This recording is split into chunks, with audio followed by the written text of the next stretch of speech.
Dans ce champ non loin de Gallipoli, dans les Pouilles, la Xylella a tué tous les oliviers, ou presque. Il n'a pas fallu longtemps à Pier Federico Lanotte, chercheur au Conseil national de la recherche italien, pour comprendre que certains arbres résistaient à la bactérie qui décime cette région du sud de l'Italie depuis 2013.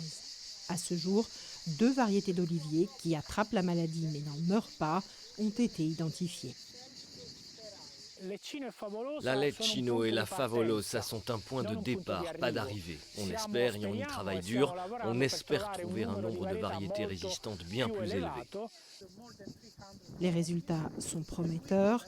Des branches de ces variétés résistantes ont été greffées sur des troncs d'arbres malades et elles poussent parfaitement en produisant des fruits. Giovanni Melcarne, qui a perdu 90% de ses champs depuis le début de la crise, a voulu aller plus loin en cherchant des plantes qui n'attrapent pas la maladie. Et il a trouvé. Les voici dans une serre, au beau milieu de son pressoir, une vingtaine de pousses qu'il bichonne avant de tenter l'impensable.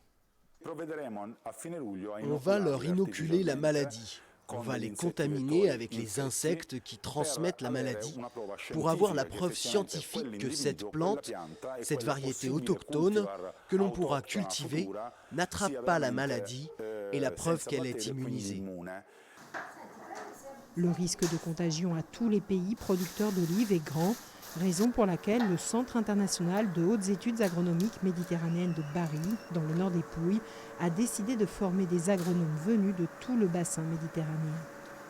Et maintenant, avec les technologies, on peut en temps réel transmettre des photos, des images, des symptômes pour pouvoir aider. Et également, on peut, à travers le projet, mobiliser des ressources scientifiques des pays européens qui puissent aller dans les pays méditerranéens, d'assister et de former ces gens.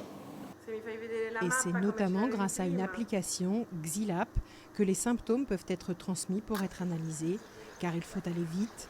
En Italie, 2e pays producteur d'huile d'olive au monde, on estime que la maladie progresse de 2 km par mois et le manque à gagner dans le secteur oléicole se chiffrerait déjà à plus d'1,2 milliard d'euros.